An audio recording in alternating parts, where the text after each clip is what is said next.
Hello everyone. As you know financial management chapter complete हो गया है, तो अब हम करेंगे उस चैप्टर से रिलेटेड कुछ important case studies. As you can see, first case studies about Somnath limited. Somnath limited is engage in business of export of garments. आज से पहले कंपनी की परफॉर्मेंस काफ़ी अच्छी चल रही थी। क्योंकि अब लेटेस्ट टेक्नोलॉजी आ गई है, तो कंपनी ने डिसाइड किया कि अपनी मशीनरी को अपग्रेड किया जाए। इसके लिए जो फाइनेंस मैनेजर है Dalmia estimated the amount of fund required and the timing, कि कितना फ़ंड चाहिए और कितने टाइम में ये कलेक्ट हो सकता है। ऐसा करने से कंपनी को ये पता चलेगा कि कितना इन्वेस्ट करना चाहिए और किस तरीके से अपने फाइनेंसिंग डिसीजन लेने चाहिए। Dalmia therefore begin with the preparation of sale forecast for the next 4 year. मतलब ये एस्टिमेट करने लग गए कि अगले 4 साल सेल क्या रहेगी। साथ ही साथ ये भी एस्टिमेट कर लिया कि आने वाले टाइम में प्रॉफिट कितना होगा। ऐसा क्यों किया? ऐसा इसलिए किया ताकि ये पता चल सके कि इंटरनल फंड्स के थ्रू कितना फ़ंड कंपनी राइज़ कर सकती है।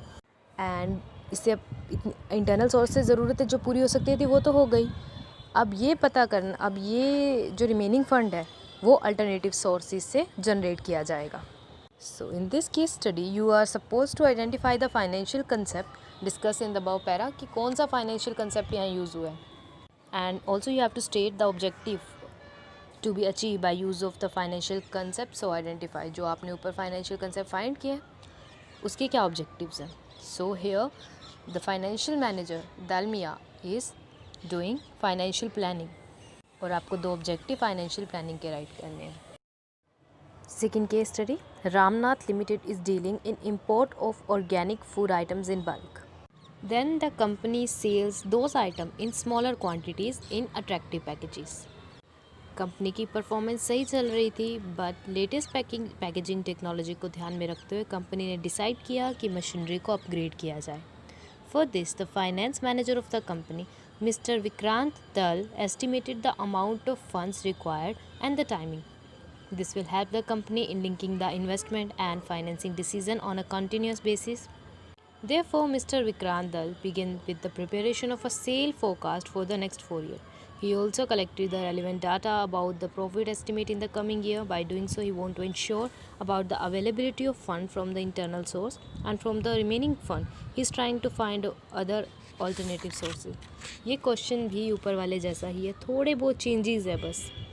और इस कंसेप्ट में भी आपको यही बताने की क्या किया गया, और 2 पॉइंट्स इंपॉर्टेंट, यहाँ 2 पॉइंट्स ऑफ इम्पोर्टेंस मेंशन करनी है, और इससे जो पहले वाला क्वेश्चन था बस उसमें ऑब्जेक्टिव मेंशन करना था।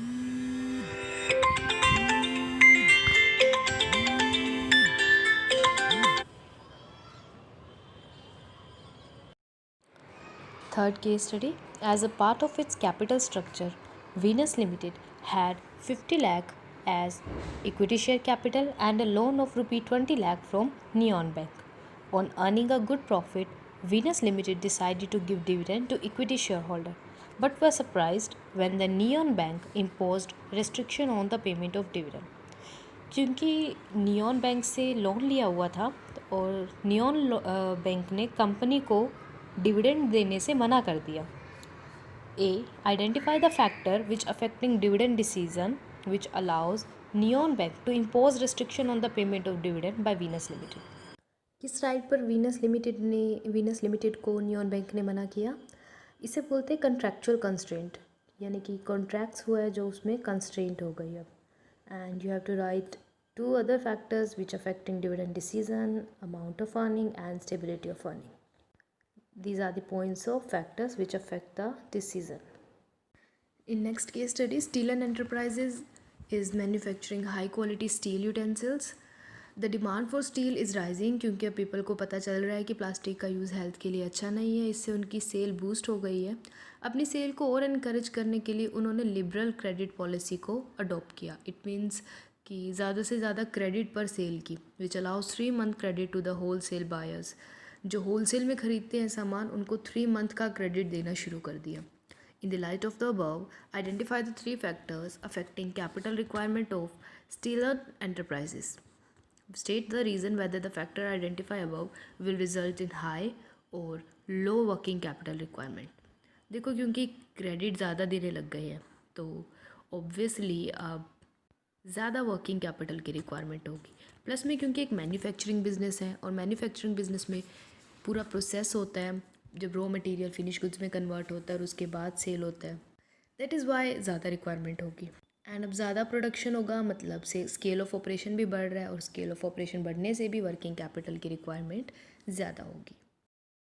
Kobe Limited is an 87-year-old reputed consumer good company. It is known for offering good quality electronic products at reasonable prices. It has branches all over India.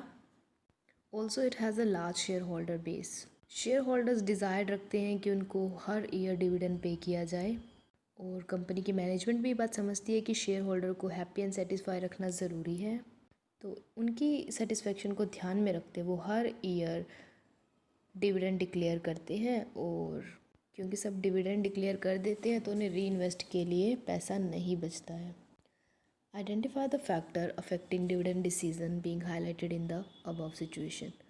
यहाँ पर कौन सा फैक्टर है जो डिविडेंड डिसीजन को affect कर रहा है? यहाँ अफेक्ट कर रहा है शेयर होल्डर की प्रेफरेंस, यानी कि शेयर होल्डर की जो डिज़ायर है उनकी थिंकिंग को ज़्यादा प्रेफरेंस दी गई है।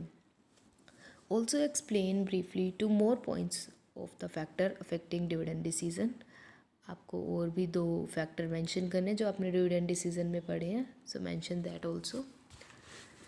Next case study, Indian equity markets are going through a phase of boom. जो इंडिया की इक्विटी मार्केट है वो बूम यानी कि तेज़ी पर है। There is a huge growth potential for innovative technologies. This has resulted in lots of new ventures vying for a market shares and all enterprises trying to keep up with the pace with which changes are taking place in the economy. तो पूरी economy में तेज़ी है, और इस तेज़ी की वजह से जो इनोवेटिव टेक्नोलॉजी है उसकी बहुत ग्रोथ हो रही है। नई नई कंपनीज़ आ रही हैं, पुरानी कंपनीज़ भी अपने आप को तेज़ कर रही है। The technological innovation has helped even smaller business to compete on a global scale. So you have to identify and explain the 3 factors highlighted above which affect the working capital requirement of such enterprises. There are various factors जो यहाँ पर mention है वो लेंगे। देखो यहाँ पे पहली बूम दी है ना, बूम मतलब बिज़नेस की ग्रो करने के चांस है, पोटेंशियल है कि बिज़नेस को ग्रो किया जा सकता है। तो अगर बिज़नेस को ग्रो किया जा सकता है देन दैट कंपनी और that business required large amount of working capital. तो ये एक बिज़नेस साइकिल का फेज़ है, जैसे बूम आता है, डिप्रेशन आता है, रिसेशन आता है, अगेन रिकवरी होती है। तो बूम की सिचुएशन है then definitely need more working capital, and growth है, ग्रोथ के चांसेस है, इवन देन ज़्यादा वर्किंग कैपिटल की ज़रूरत होगी। और साथ में और कंपनीज़ भी आ रही है ना, न्यू कंपनीज़ आ रहे हैं, न्यू वेंचर्स आ रहे हैं, तो इससे कंपटीशन बढ़ जाएगा, एंड कंपटीशन का इंक्रीज़ होने से भी वर्किंग कैपिटल की रिक्वायरमेंट बढ़ती है, क्योंकि आपको क्रेडिट ज़्यादा देना पड़ेगा, और भी कई तरीके के रीजंस होते हैं। XY Limited is registered with an authorized capital of 10 crore. Authorized capital मतलब जो पूरे ईयर में पूरी लाइफ में एक कंपनी जनरेट कर सकती है। The paid up capital of the company is 6 crore and the company was facing shortage of fund. The management of the company decided to raise fund by issue of 1 lakh equity shares of 100 each. The issue was fully subscribed, मतलब जो ये shares issue किए सब ने purchase कर लिए। After this it was realise that the fund raised were in excess of the actual requirement, यानी कि जितना पैसा इकट्ठा कर लिया अब आ गया वो ज़्यादा है जितना चाहिए था। Identify and define the concept which was not considered by company before deciding the amount of fund to be raised. किस कंसेप्ट को इग्नोर किया यहाँ पर इग्नोर किया प्लानिंग को, फाइनेंशियल प्लानिंग को। And you have to explain the meaning of financial planning. Also you have to mention 2 objective as the question is question part B. Also state the 2 objective of the concept, identify in the point A. And next case study, Shyam wanted to start a business of selling handicrafts by getting in touch with the craftsmen in the rural area of Bengal. He wants to make a low investment in fixed capital. वो नहीं चाहता कि ज़्यादा पैसा उसका fix capital में लगे।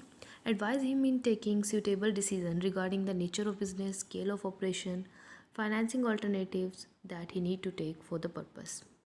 यहाँ पर उसे किस नेचर का बिजनेस लेना चाहिए, मैन्युफैक्चरिंग और ट्रेडिंग। अगर उसे फिक्स कैपिटल नहीं चाहिए then he should go with trading, क्योंकि उसे मैन्युफैक्चर करने के लिए तो ऑब्वियसली कई चीज़ों की ज़रूरत होगी। उसे सीधा क्राफ्टमैन से ख़रीदना चाहिए और उसे बेचना चाहिए। सेकंड का है स्केल ऑफ ऑपरेशन, ज़्यादा फिक्स कैपिटल नहीं जाता तो स्केल ऑफ ऑपरेशन में भी छोटा ही रखे। और फाइनेंसिंग अल्टरनेटिव, क्योंकि वो फिक्स एसेट खुद ख़रीदना नहीं चाहता तो एक लीजिंग ऑप्शन होता है, he can lease the asset जिसे कुछ टाइम यूज़ करके रिटर्न किया जा सकता है. So that's it for today's class. Hope you understand today's lecture. You have to read this case study again and try to understand them. Thank you.